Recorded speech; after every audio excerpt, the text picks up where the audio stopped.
माननीय मुख्यमंत्री जी।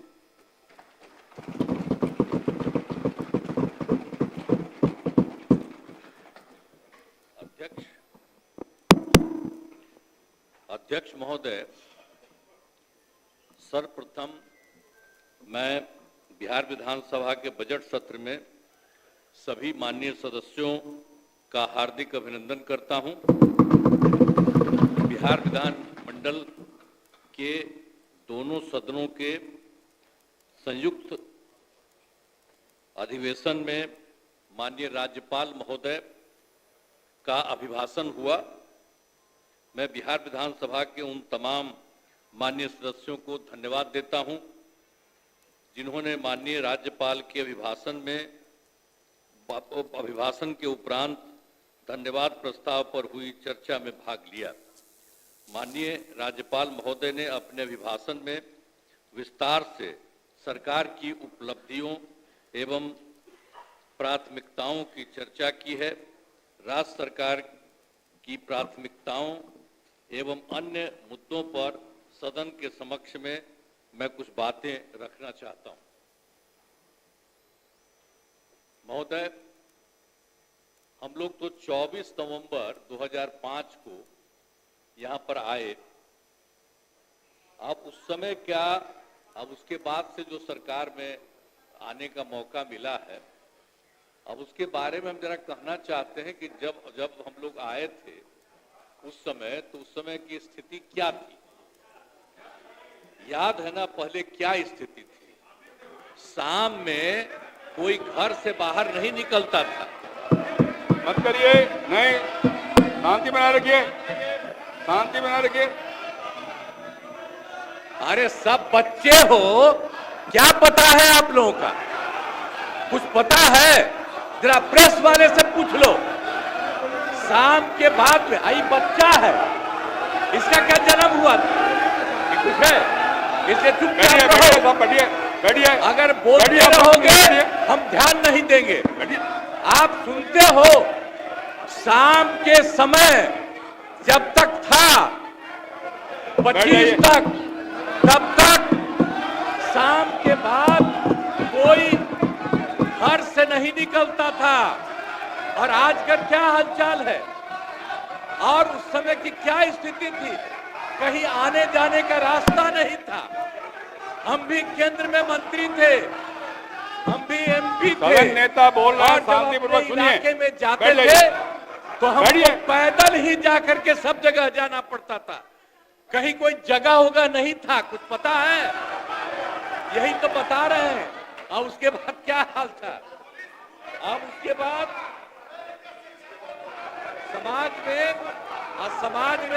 समाज में कितना विवाद होता था। समाज में कितना विवाद होता था उस समय, बुरा हाल था। और हिंदू मुस्लिम का झगड़ा कितना होता था। वोट लोग लेते थे, लेकिन हिंदू मुस्लिम का झगड़ा कितना होता था। और मुसलमानों को कुछ होता था तो उसको बचाने का कोई उपाय करते थे।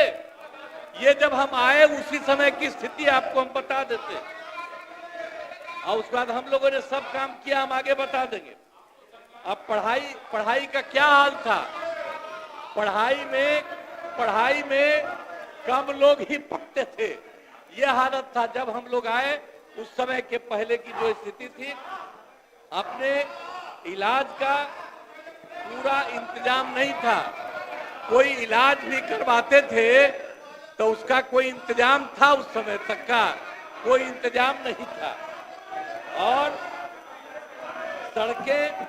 सड़कें भी बहुत कम थी।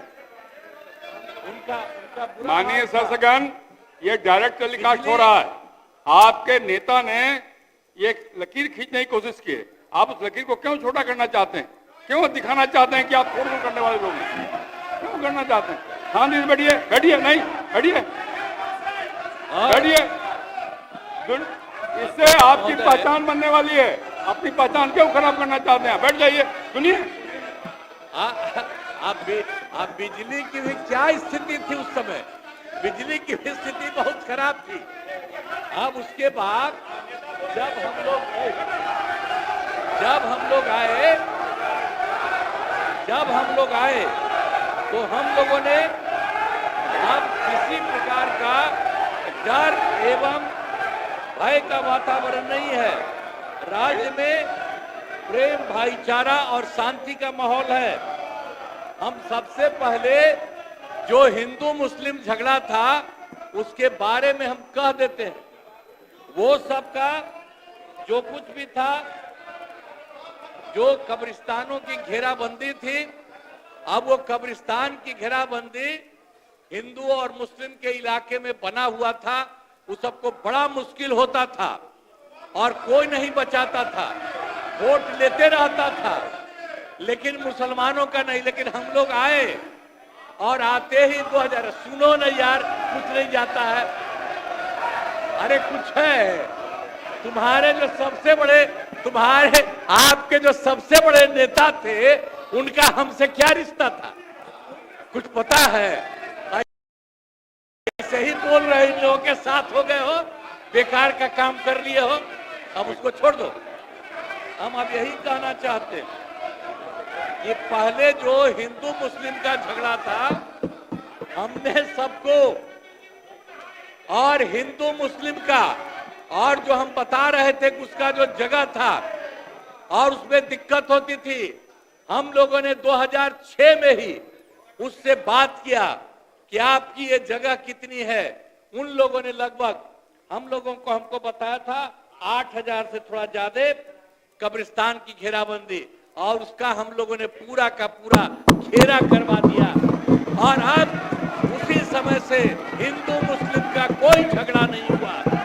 और ये लोग झगड़ा करते थे और ये लोग कोई बात करते थे। अरे भाई, हम तो एमएलए थे, होकर के एमपी होकर हम चले गए थे, और उस समय भी यहाँ जो था तो वहां मुसलमानों के साथ क्या हो गया था।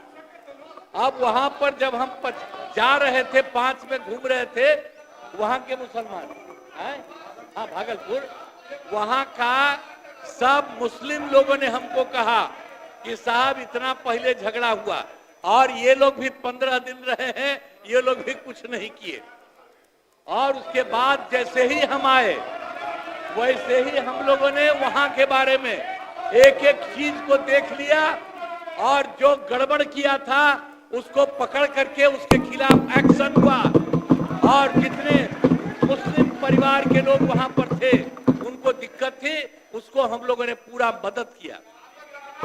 और उसके पहले आपको बता रहे हैं, जो हम लोगों ने 80 से ज्यादा, 8000 से ज्यादा कब्रिस्तान की घेराबंदी की, और उसको कोई झगड़ा नहीं। और उसके बाद भी उन लोगों से हमने पूछा कि आपका जो इस प्रकार का था, आपने बताया, हमने कर दिया, आप कुछ और बताइए। तो उन लोगों ने 1227 के बारे में बाद में बताया। तो अब उसमें भी हम लोगों ने 748, 746 तो कर दिया है, अब बाकी हो रहा है। अब इसी साल लगता भी बाकी काम पूरा हो जाएगा।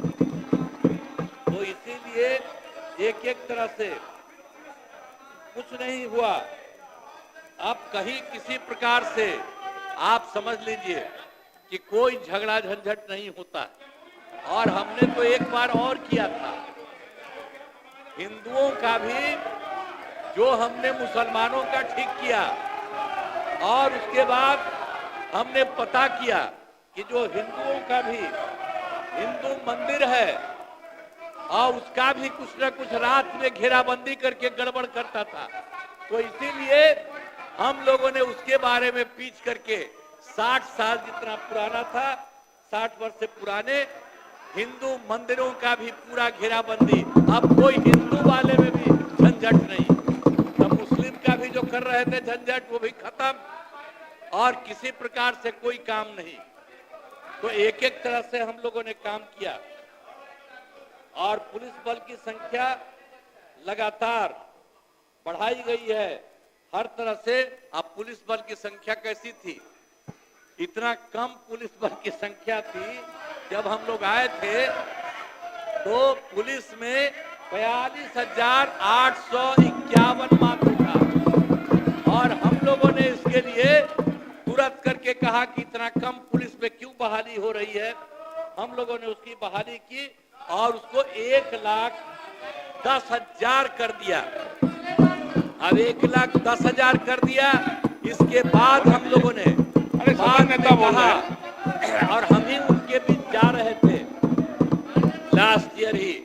हमने कहा कि भाई अब इतना है, इसके चक्कर में मत रहो, हम और ज्यादा करना चाहते हैं। नेता बोल रहे और हैं, उनसे सदन नेता बोल रहे हैं ना, बोलने दीजिए। हम लोगों ने 2,27,873 करने का हम लोगों ने काम कर दिया है और अब लगभग 21,000 और 391 लगभग पूरा हो गया है, वो होने वाला है।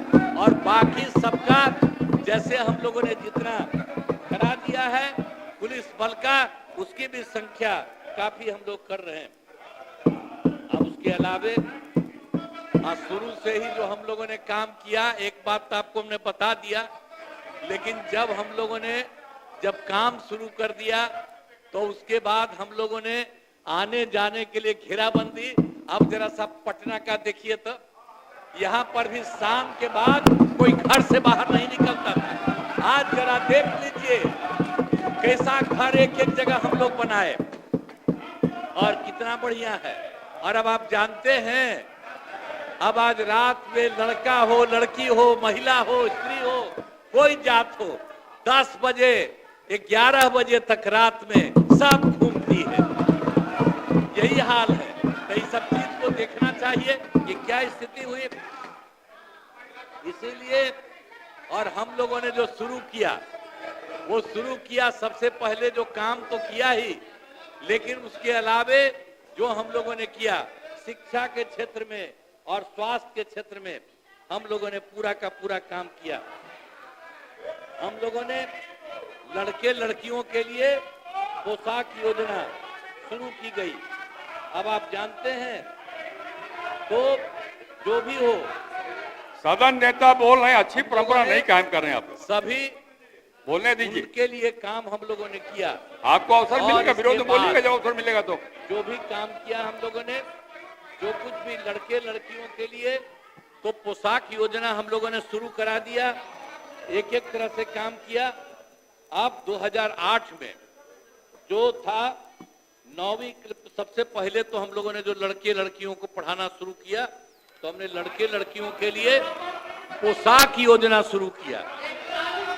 और उसके बाद जो सबसे पहले हम लोगों ने 8 में किया था लड़कियों के लिए 9वें क्लास में, तो उसके बाद से हमको लड़कों ने कहा कि हमको भी होना चाहिए, और तुरंत अगले बार 10 में ही सारे लड़कों के लिए भी और लड़कियों के लिए भी जो हम लोगों ने जो किया, लड़कियों के लिए भी साइकिल योजना चलाई। अब आप जरा बोलिए, साइकिल योजना सरकार देती है। अब किस तरह से लड़कियां भी कितना ज्यादा अपने घर से लेकर के स्कूल जाती थी, और जब अपना घर आती थी तो अपने माता को, पिता को, किसी को भी लेकर के बाजार जाता था। तो शाम तक तो आपके यहाँ कोई जैबे नहीं करता था। और जब हम लोग इस सब के लिए शुरू कर दिए थे, तो उस सब भी कितना शाम के बाद, अब तो और ज्यादा। तो ये सब जो हम लोग काम किए, सब जगह से हम लोगों ने काम शुरू करा दिया। लड़के लड़कियों के लिए जो कुछ भी सब शुरू किया, ये अच्छा हुआ।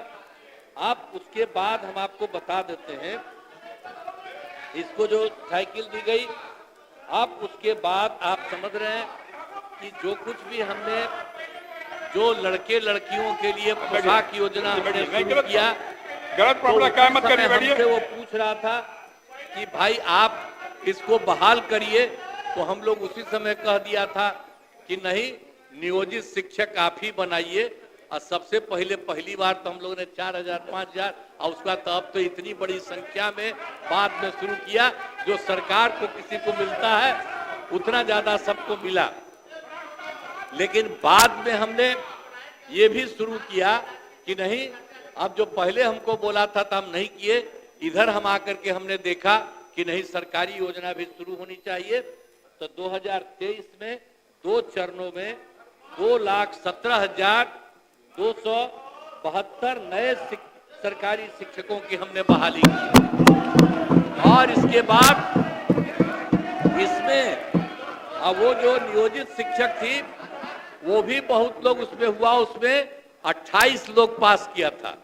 लेकिन बाद में हमने कहा कि आप लोगों को कोई जरूरत नहीं बड़ी परीक्षा में जाने का, इसीलिए हमने तय किया कि अब वो अगर सरकारी शिक्षक में आएंगे तो उनको अलग से एक छोटी सी परीक्षा में करेंगे।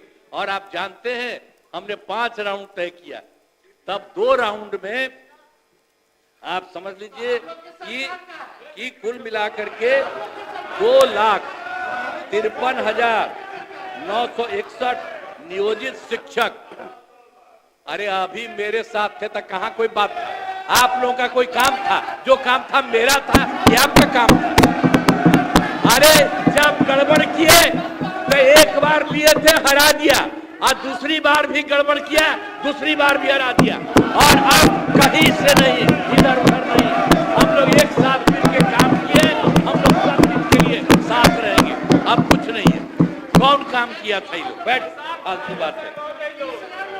इसीलिए हम लोगों ने उनको भी आप समझ लीजिए कि 2,53,961 नियोजित शिक्षकों को भी बहाली हो गई है।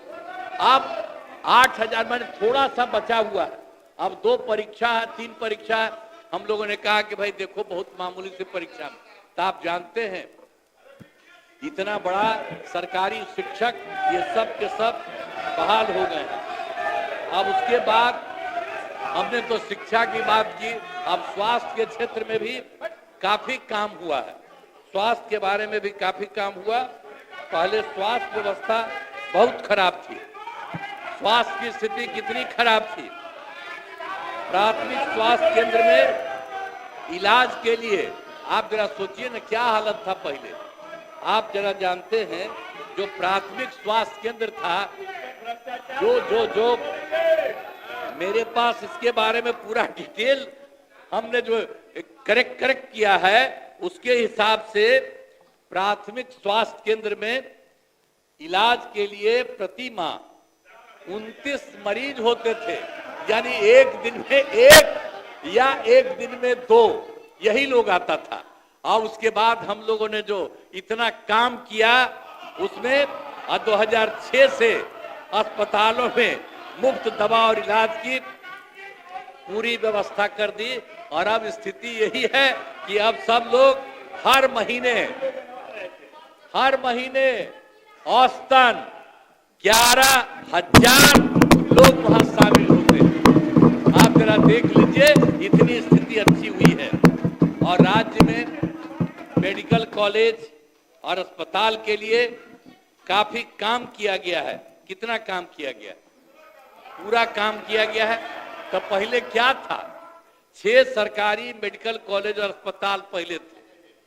अब उसी में हम लोगों ने अब पहले से, अरे तुम्हारे पिता को हम ही बनाए थे, वो जब आए थे उस समय नहीं था। ये सब फालतू छोड़ो। अरे पूरा जात वाला भी, अरे तुम्हारे जात वाले भी जो जात थे हमको कहते थे काहे के लिए आप कर रहे हैं, तो हमने तो उसी आदमी को बनवाया था। आई सब कुछ नहीं जानते हो। अब बाद में जब गड़बड़ कर रहे थे, जो पिछड़ा और अति पिछड़ा, आज नहीं, जो हम लोगों के नेता थे कर्पूरी जी वो किए थे, तो वो करना चाहते थे कि अब पिछड़ा अति पिछड़ा का बंद करके खाली पिछड़ा करेंगे। हमने कहा फालतू बात है। अरे अति पिछड़ा है कितना महत्वपूर्ण है, तो हमने उसी समय विरोध किया। और 4, अरे भाई आप जानते हैं ना 4 साल के बाद हो गया ना 994 में हम अलग हो गए। और बाद में जितना हमने काम किया सब लोगों के साथ, तो इसीलिए हम आपको बता रहे हैं कि जो भी मेडिकल कॉलेज और अस्पताल में जो हम आपको बता दिए कि पहले बैठ जाइए बस। कुल 6000 अरे था, अच्छा लगा।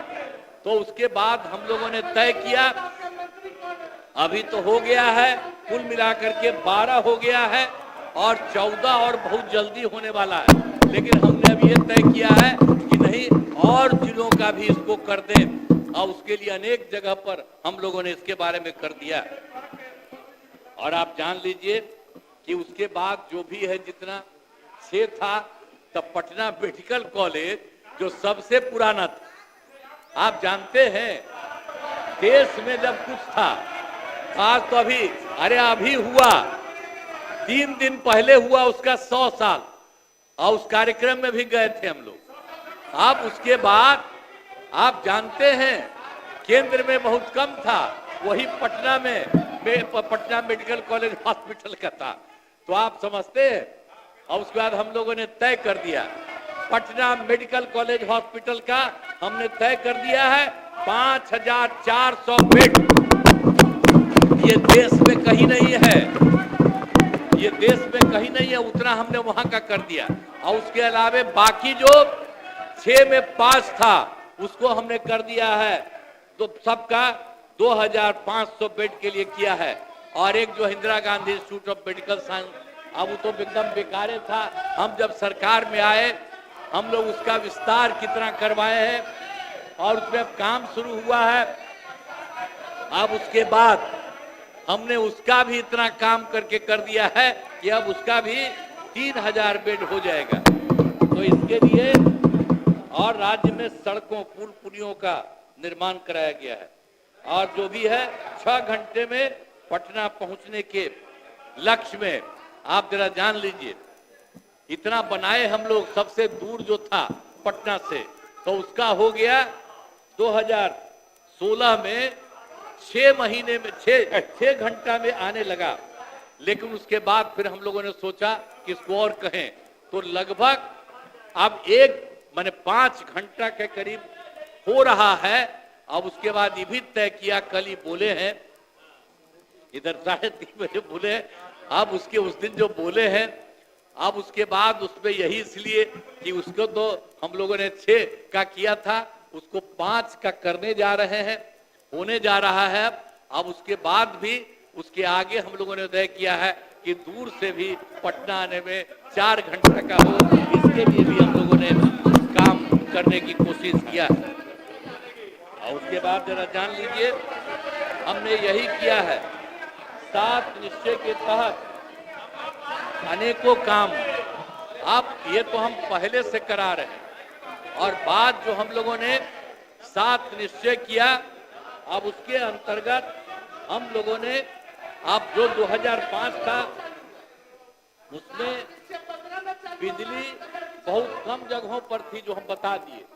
2005 में बिजली बहुत कम जगह पर थी, और पटना तक में 8 घंटा से ज्यादा बिजली नहीं रहती थी, और जगहों का हाल और भी खराब था।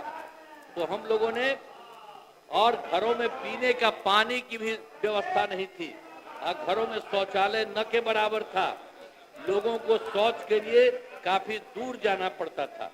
तो उसके बाद हम लोगों ने तय किया, 7 निश्चय के तहत हर घर बिजली, हर घर नल का जल, हर घर शौचालय, और टोलों में पक्की सड़कों का हम लोगों ने निर्माण किया। 2020 में ये काम पूरा हो गया। अब इसके बाद कहीं कहीं देखा गया कि किसी सबके घर का हम लोग कर दिए, तो कोई नया घर बनाया है उसके लिए भी कर रहे हैं, और मान लीजिए किसी का घर टूट गया तो उसके लिए भी, उसको ठीक करने के बाद उसको भी करवा रहे हैं हम लोग, एक एक तरह से काम, ताकि हर घर बिजली। अब आप सोच लीजिए, हर घर बिजली, हर घर नल का जल, हर घर शौचालय। आप जरा सोचिए ना कि लोग कहाँ जाता था, घर में कहीं उसको करने का नहीं, बाहर जाता था दूसरे जगह, अब बाहर जाता था, अब पखाना करता था, उसमें कई तरह से प्रॉब्लम होता था। इसीलिए हमने ये सब काम कराया, और आज कितनी सुविधा सबकी हो रही है। तो इसलिए हर घर में हम लोगों ने बनाया, तो एक एक तरह से सब काम किया, घर बन गए हैं, और उसके बाद हम लोगों ने 2020 में 7 निश्चय 2, अब उसमें तो 7 निश्चय में वो काम किया, अब 2020 में जो 7 निश्चय 2 का काम किया है तो उसमें भी अनेक काम हो रहे हैं। अब जो भी काम हो रहा आप देख लीजिए, ITI एवं पॉलिटेक्निक संस्थान में सेंटर ऑफ एक्सेलेंस स्थापित किए सदन गए। नेता बोलना ये अच्छी परंपरा नहीं कायम कर रहे हैं। योजना के अपने स्थान पे बैठ माध्यम जाइए। से अनुसूचित जाति, अनुसूचित जनजाति, अति पिछड़ा सभी वर्गों की महिलाओं, सामान्य और पिछड़ा वर्ग में युवाओं तथा अल्पसंख्यक वर्ग के लोगों का काम किया गया। और उच्चतर शिक्षा हेतु महिलाओं को प्रोत्साहित करने के लिए इंटर पास करने पर आप जानते हैं कि इंटर कोई पास करता है +2 पास करता है, उसको हम लोग देते हैं महिला को 25,000, और कोई मैट्रिक पास करता है +2 तो उसको हम देते हैं 50,000 रुपया। ये सब काम हम लोग किए हैं। इसके अलावा हर खेत तक सिंचाई, ग्रामीण जल क्षेत्रों में सोलर स्ट्रीट लाइट, शहरों को स्वच्छ एवं विकसित बनाने हेतु नागरिक सुविधाओं का कार्य, ग्रामीण पथों का निर्माण, शहरों के नजदीक बाईपास का निर्माण एवं टेली मेडिसिन तथा बाल हृदय योजनाओं पर तेजी से काम कराया गया। अब इसके बाद आप जान लीजिए, अभी भागिए रहे हैं कि तब भाग गए इसीलिए कि लोग को कोई समझ में आ रहा है। पहले कितना बुरा हाल था, अब जब कर रहे हैं, बता रहे हैं तो ऐसे ही कर रहा है। तब इसके बाद अगला चुनाव होगा तो इस सबको कुछ नहीं मिलेगा। आप समझ गए, हम लोग सब काम इतना बढ़िया से कर रहे हैं कि जनता खुद सोचेगी कि आखिर कौन काम करने वाला, इसलिए जरा सोच लीजिए। और हम लोग जो साथ हैं एक ही साथ रहेंगे। अब एक बार और हम कहना चाहते हैं, कृषि रोड मैप के माध्यम से कृषि का विकास, जो कृषि रोड मैप भी हम लोगों ने 2008 में किया, तो उसके चलते हम लोगों ने प्रथम कृषि रोड मैप तो किया 2008 से 12 तक, और दूसरा किया 12 से 17 तक, और तीसरा तो किया 7 से 22 तक, 1 महीना और एक्स्ट्रा किया। फिर हम लोगों ने 23 से चौथा किया और उसमें बहुत सारी चीजों का निर्माण किया है। सब तरह से सारा काम हुआ है। 2006 में अब आप जानते ही हैं कि जो हम लोगों ने क्या किया, तो पंचायती राज था उसके में भी, और 2007 में नगर निकायों में हम लोगों ने 50% महिलाओं को किया। आप सोच लीजिए कितना बड़ा हुआ। और अब तो इतनी महिलाएं और बढ़ गई हैं कि अब तो एक तो हम कर रहे थे 2006 में उसका जो हुआ था पंचायती राज का, और 7 में नगर निकाय का, तब तो उसके बाद चौथा चुनाव भी हो गया, 4 चुनाव भी हो चुका है। अब कितनी बड़ी संख्या में महिलाएं सब तरह से काम कर रही हैं। और उसके बाद आप जान लीजिए, हमने 2013 में ही जो पुलिस में महिलाएं थी उनको हमने 35% का आरक्षण दिया। और आप जानते हैं 13 में भी हमने ये काम किया, उसके चलते इतना ज्यादा वो महिलाओं को वृद्धि हुई, उसमें महिलाओं को दिया हमने। तो अब आपको बता रहे हैं कि उसमें हम लोगों ने जो दिया, तो उसमें पुलिस में जितनी महिलाएं हो गई हैं वो राज्य में, देश में दूसरे राज्य में कहीं नहीं है जितना यहाँ महिलाओं की संख्या हो गई। और 2016 में हम लोगों ने तय किया, महिलाओं को सरकारी नौकरी में 35% का आरक्षण दिया है, सब कुछ किया। तो उसी तरह से एक बात और आपको कहना चाहते हैं कि पहले, ये तो हम पहले वाला बात आपको करा दिए जो हम लोगों ने 6 में किया, 7 में किया। अब उसके बाद हम आपको एक बात और कह रहे हैं कि जो कुछ भी हम लोगों ने काम किया 2006 में क्या था, स्वयं सहायता समूह। हम लोग तो केंद्र में मंत्री थे, केंद्र में थे, इधर उधर बाहर भी घूमे थे। स्वयं सहायता समूह में महिलाएं जगह जगह थी। जब हम यहाँ पर 5 में आए तो यही सोचे कि यहाँ पर होगा, तो जब हम देखने के लिए गए पता चला एक जगह की कुछ है, वहां देखे कि बहुत कम और कहीं नहीं था। तो हम लोगों ने क्या किया, 2006 में विश्व बैंक से कर्ज लेकर के हम लोगों ने स्वयं सहायता समूह का गठन किया, और जब स्वयं सहायता समूह का वृद्धि होने लगा तो हमने उसका नाम जीविका दिया, और उसको हम जीविका दीदी भी कहते। और आप समझ लिए कि कितनी बड़ी संख्या में हो गई। और जब हम वो काम कर रहे थे तो केंद्र से भी एक मंत्री आए, हमसे तो सरकार केंद्र का खिलाफ था, लेकिन आ गए देखने के लिए, और देखा उन्होंने कि बहुत काम हो रहा है। तो फिर हमसे पूछ रहे थे क्या हुआ, तो हमने कहा हमने तो इन लोगों को कह दिया है जीविका और जीविका दीदी हम कहे हुए हैं। तो उनको ठीक लगा, तो पूरे देश में होता है स्वयं सहायता समूह का, हर जिले का, उसमें उसका नाम दे दिया आजीविका। हमने किया था जीविका। तो इतना बड़ी संख्या में, और क्या हुआ आप जानते हैं कि कुल मिलाकर के स्वयं सहायता समूह में तो 10,53,000 हो गया, माने 63,000, और उसमें जीविका दीदियों की संख्या 1,31,00,000। और अभी जानते हैं शहरी क्षेत्र में भी नहीं था, तो अभी तो इस बार हम लोगों ने तय कर दिया है कि शहरी क्षेत्र में भी स्वयं सहायता समूह होंगी और जीविका ही होंगी, तो उसका भी काम शुरू हो गया। अब शहरी क्षेत्र में भी 3,60,000 जीविका दीदियां हैं, अब बड़ा तेजी से हम लोग काम करा रहे हैं, उनकी भी संख्या शहरी क्षेत्र में हो रही है। और युवाओं को सरकारी नौकरी एवं रोजगार उपलब्ध कराया जा रहा है। और इसमें आप समझ लीजिए 2020 तक तो 8 लाख था, उसके बाद हम लोगों ने सोचा, इसी के बारे में सोच लिया था 2020 में कि हम लोग उसके लिए नौकरी के लिए 10 लाख नौकरी करेंगे और 10 लाख रोजगार, तो यही शुरू किया। लेकिन अभी क्या स्थिति है, 10 लाख नौकरी में अभी 9,35,000 हो चुका है और उससे ज्यादा हो रहा है। तो इसलिए इस बार के चुनाव के पहले अब 10 लाख की जगह पर 12 लाख ये होगा नौकरी वाले में। और जो रोजगार का भी हम 10 लाख किए थे, उसका तो अभी ये 24 लाख हो गया, और उसमें भी उसका रहा है। तो उसके लिए न सिर्फ आप समझिए कि 24 लाख होगा, बल्कि और बढ़ेगी, और कुल मिलाकर के वो 38 लाख हो जाएगी। इसके बारे में रोजगार में आप सोच लीजिए, 10 लाख हम लोगों ने तय किया था नौकरी, 10 लाख रोजगार, कुल मिला के 20 था। अब हो गया नौकरी में 12 लाख और रोजगार में हो रहा है 38 लाख, यानी दोनों को मिला करके 38 और 12 लाख मिला करके आप समझ लीजिए 50 लाख युवाओं को इन सब चीजों के लिए काम होता चला जा रहा है। तो इसी तरह से हमने शुरू से ही सभी तबकों का विकास किया है, चाहे हिंदू हो, मुस्लिम हो, अपर कास्ट हो, पिछड़ा हो, अति पिछड़ा हो, दलित हो, महादलित हो, सबके लिए भी काम किया। और मुस्लिम समुदाय के लिए तो हम पहले बताए, उसके लिए भी हम लोगों ने काम किया। और मदरसों को सरकारी मान्यता दी गई, और उसको भी जो शिक्षक होता है उसको भी सरकार नौकरी दे रही है पूरे तौर पर।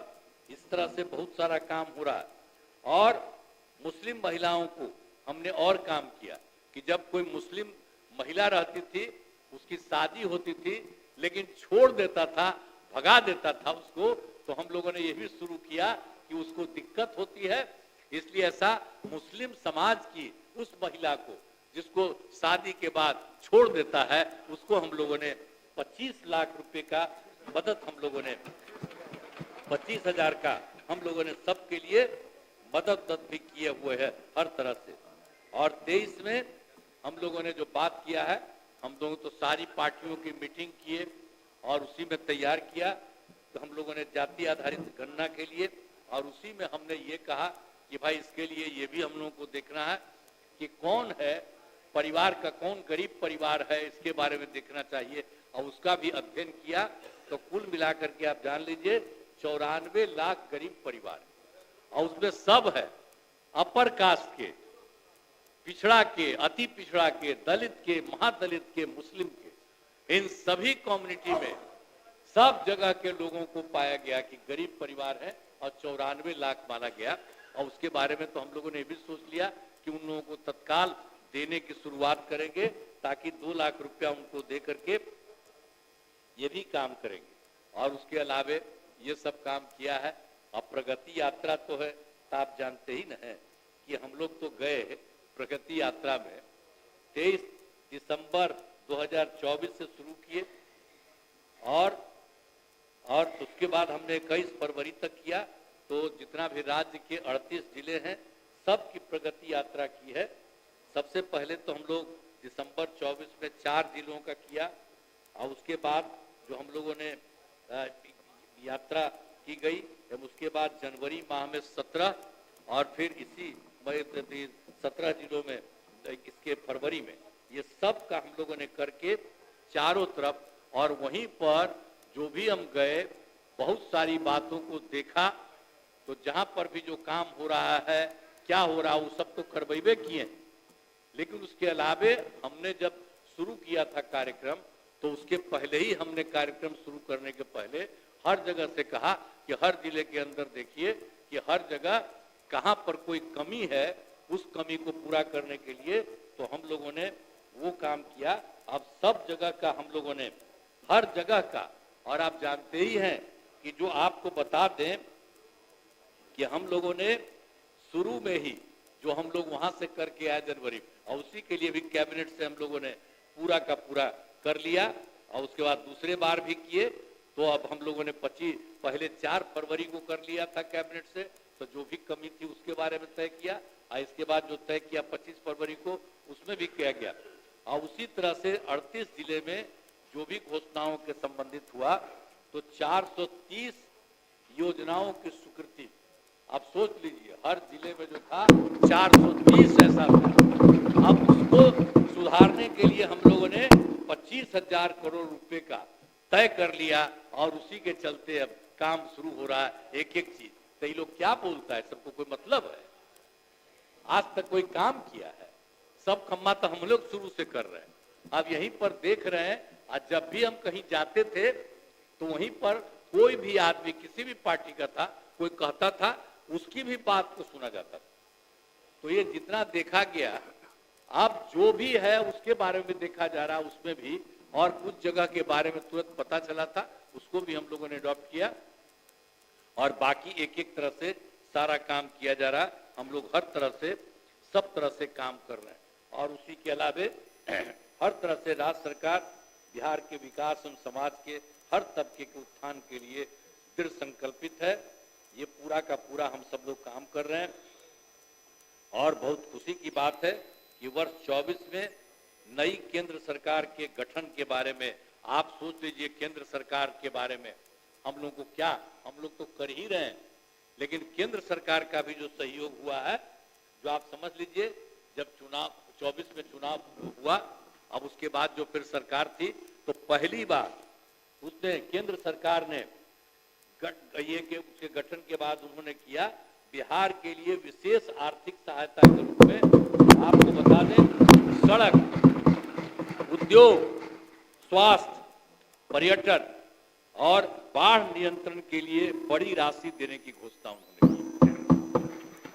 और फिर इस वर्ष 2025 में जब दूसरा चुनाव हुआ है तो केंद्र सरकार के द्वारा प्रस्तुत बजट में बिहार के लिए मखाना बोर्ड की स्थापना, बिहार के नए हवाई अड्डों का विकास, पश्चिमी कोसी नहर परियोजना के लिए वित्तीय सहायता, पटना IIT के विस्तार की घोषणा की गई है। इसके लिए हम आदरणीय प्रधानमंत्री श्रद्धेय नरेंद्र मोदी जी का हम अभिनंदन करते हैं, उनको हम धन्यवाद देते हैं कि उन्होंने दोनों बार 24 में और 25 में भी उन्होंने बिहार के हित में बहुत सारी योजनाओं के बारे में उन्होंने तय किया। सरकार की कामना है समाज में सद्भाव एवं भाईचारे का वातावरण कायम रहे और हमारा राज्य प्रगति के पथ पर अग्रसर रहे। अब इसके अलावे आप जानते हैं महामहिम राज्यपाल महोदय ने राज्य सरकार की उपलब्धियों के बारे में सभी बातें कही हैं। मैं आदरणीय राज्यपाल महोदय को उनके अभिभाषण के लिए नमन करता हूं और इन्हीं शब्दों के साथ पुनः मैं आप सबको धन्यवाद देता हूं।